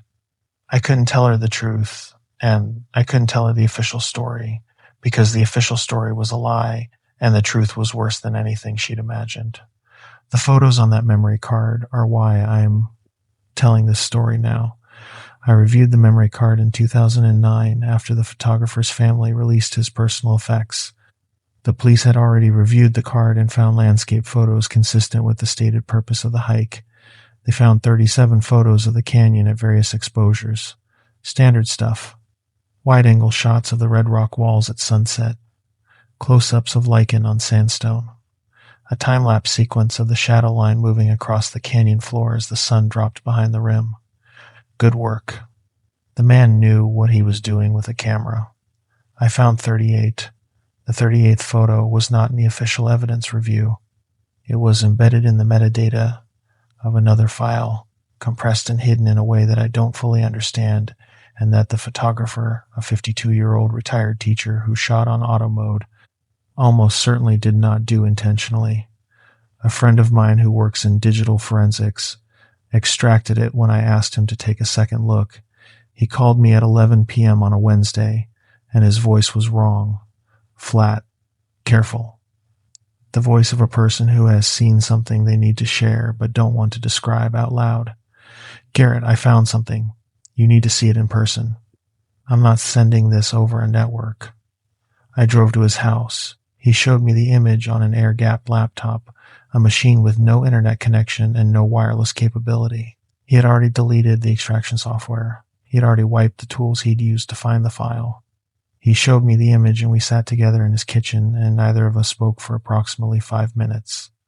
The photo was taken at 8:47 p.m., approximately 90 minutes after the last visible light photo.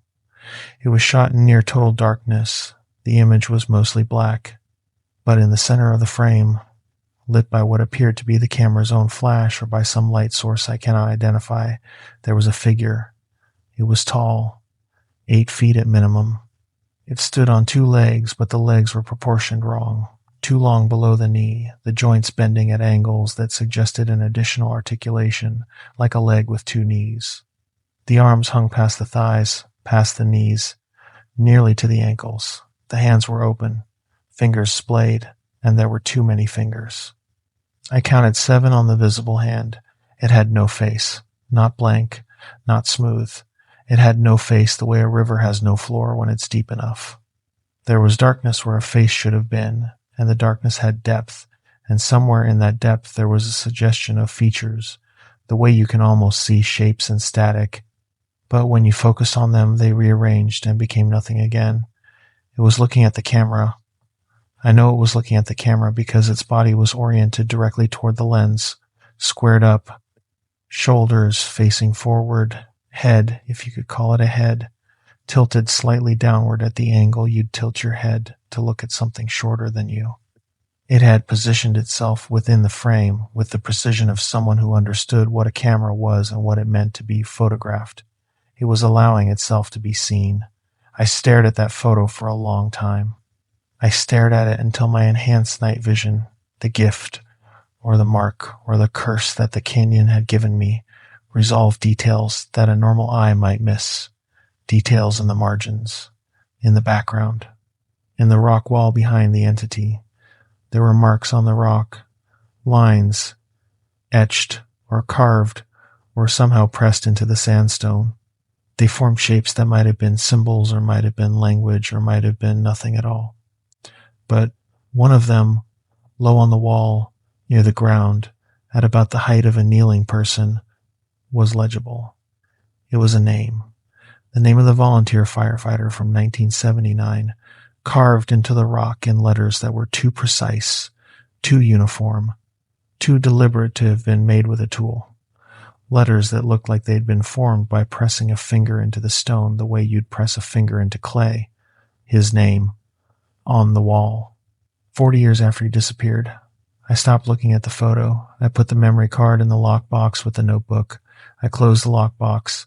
I went inside and sat with Karen and watched television and said nothing. There are things I haven't told you, details I've left out because they don't serve the story or because I'm not ready to say them out loud even now. The smell. The way the warm organic smell from the canyon would sometimes drift through my house on nights when the wind came from the south, even though the canyon is 40 miles away. The clicking, the way I'd hear it, faint, irregular, wet, in quiet rooms, in the moments between waking and sleeping, as if something was tasting the distance between us and finding it acceptable. The way my dog reacted.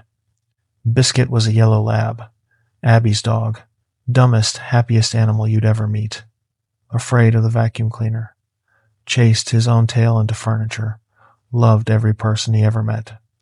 After the canyon, Biscuit wouldn't come near me for 3 days. He'd press himself into corners when I walked into a room. He'd growl, low and continuous, which he had never done before, not once in 4 years. He'd stare at the space just behind my left shoulder with his hackles raised, tracking something I couldn't see. On the 4th day, he came back, walked up to me, licked my hand, went back to normal, like whatever he'd been seeing or smelling had faded below a threshold, but every November, around the 14th, he'd do it again. 1 or 2 days of pressed ears and low growls, and that fixed stare at the space behind my shoulder. Then it would pass, every year, without fail.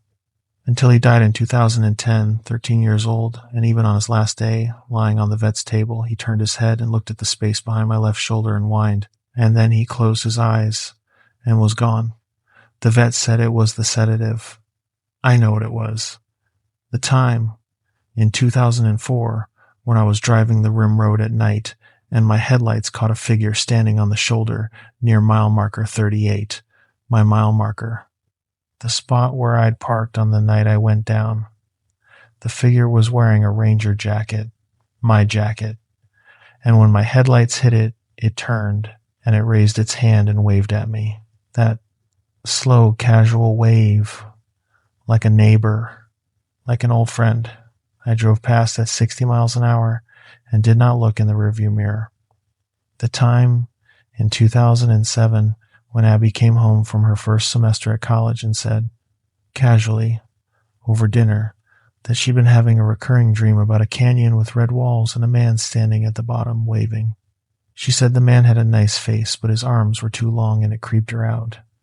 Karen looked at me across the table. I looked at my plate. Neither of us said anything. Abby kept talking.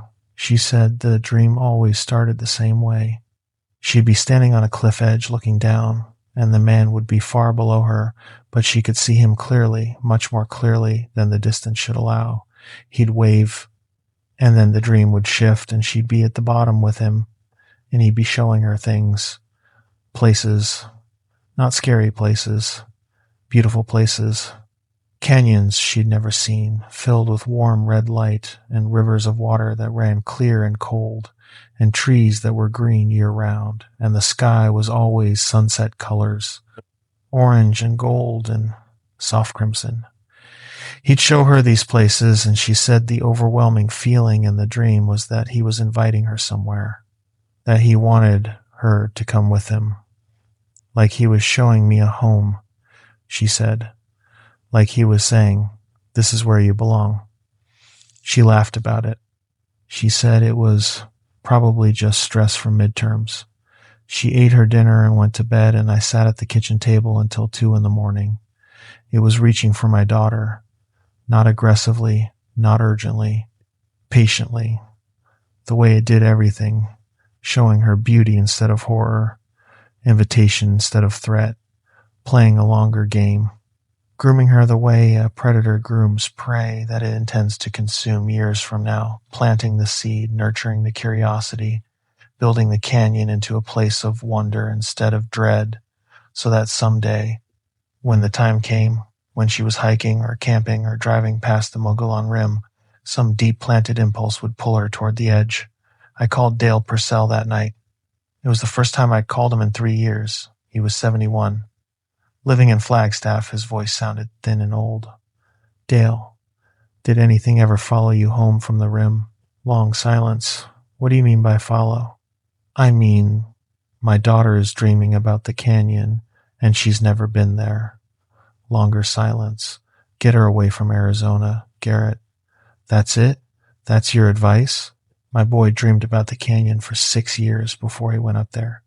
I never told him about it, never mentioned it. He had no reason to go. He went anyway, 24 years old. Went up on a Saturday in March. Said he wanted to take photographs. I found his truck at mile marker 41. He was gone for 3 days. We found him on the trail, walking back up. He couldn't remember where he'd been. He doesn't dream about the canyon anymore. What happened to him? He's alive. He lives in Portland. He won't talk to me.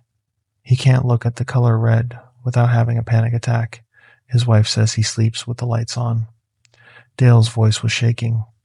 It reaches for the families, Garrett. It reaches for the people you care about because that's where you're softest. That's where the grief lives. You went down into its home and it marked you, and now it's testing the perimeter, seeing how far it can reach.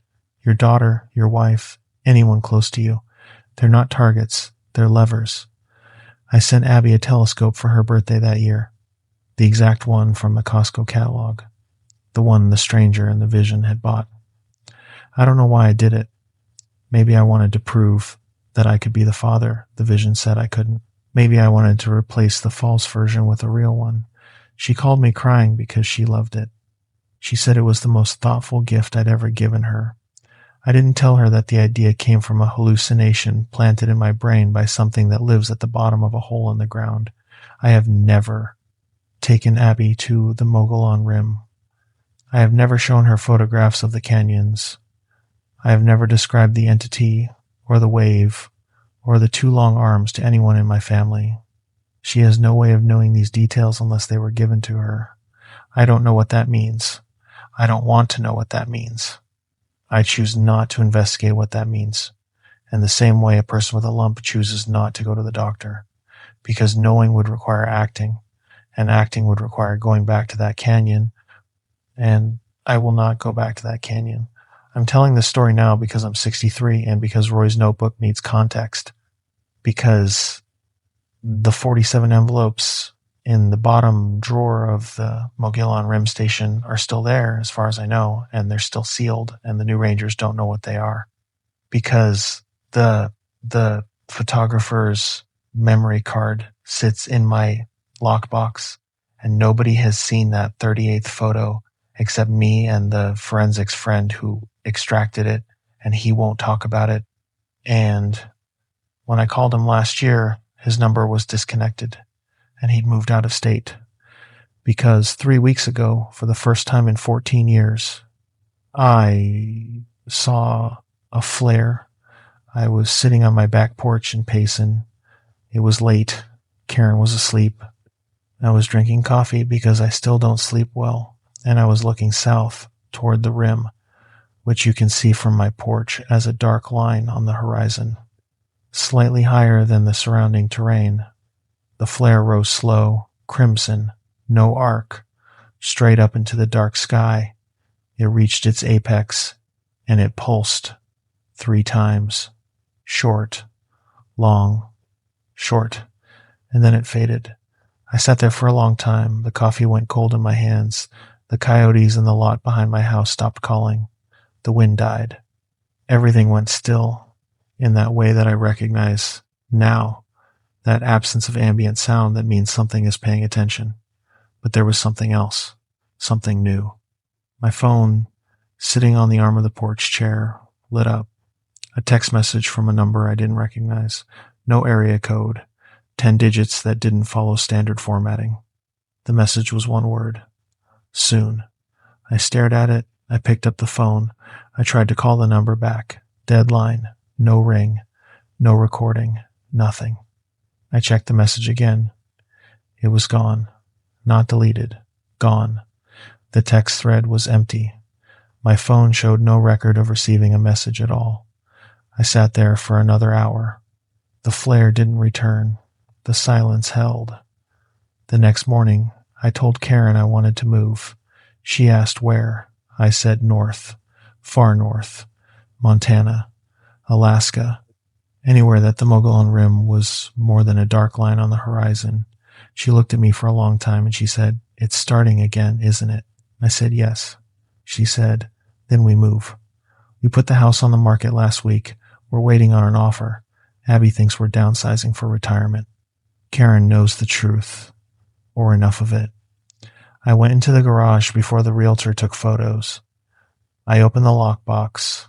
The notebook was there. The memory card was there. The book with the impossible language was there. Everything where I'd left it, except the book, was open. I had closed it. I know I closed it. I always close it. It was open to a page in the middle. The same dense, dark, inhuman script on both pages. But in the margin, in a different hand, in English, in block letters that were almost but not quite correctly proportioned, someone had written 4 words. "You should have stayed." I closed the book. I closed the lockbox.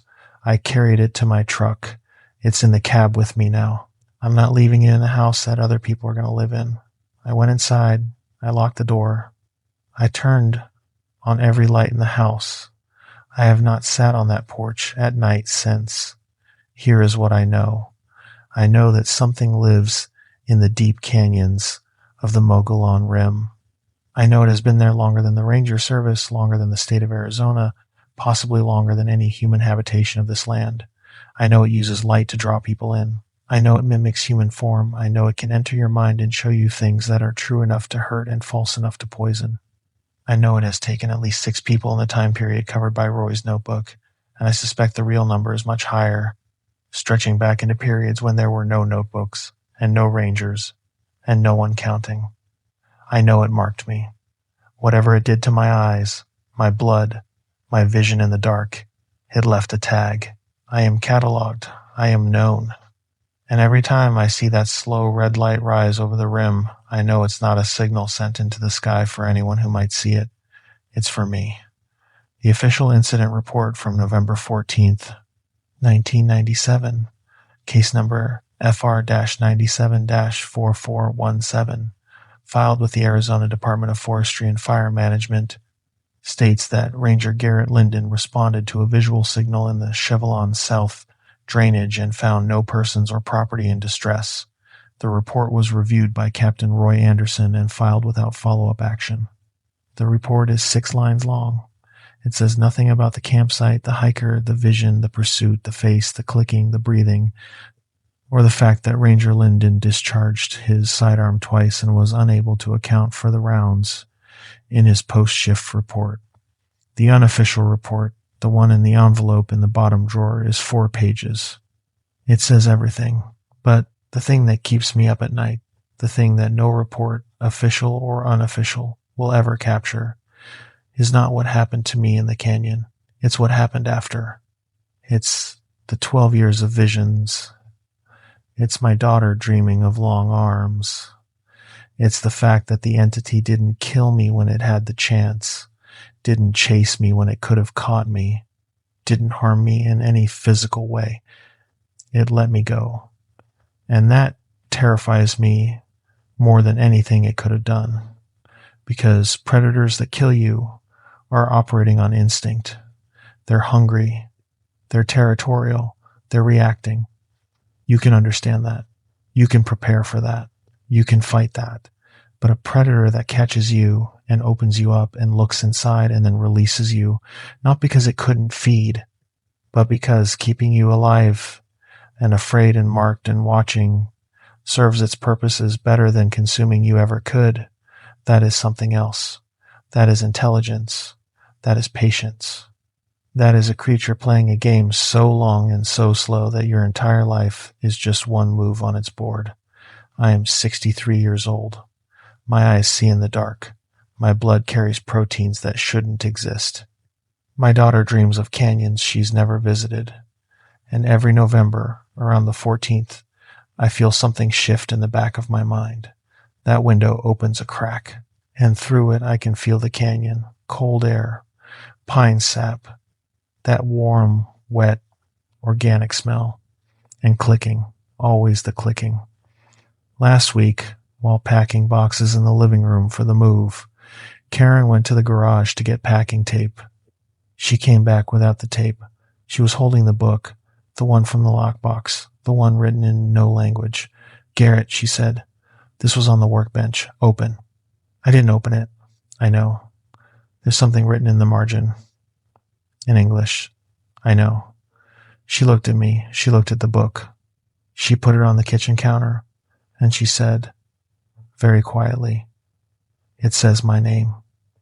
I took the book. I opened it to the page she'd seen. The margin note I'd read before, "You should have stayed," was gone. In its place, in the same block letters, in the same too dark ink, were 2 lines.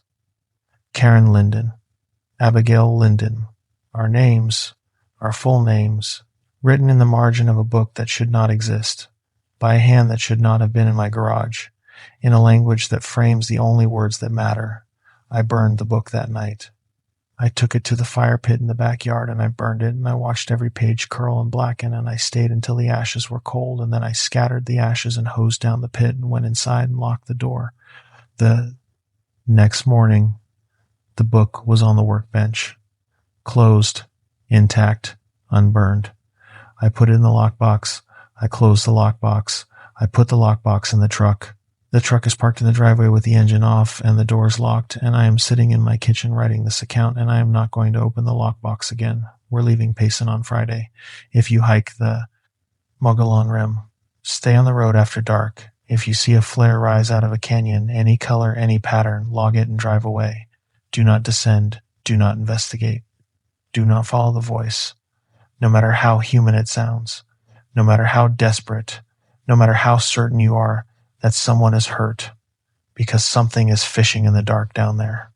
And the bait looks exactly like the thing you'd risk your life to save. And one more thing.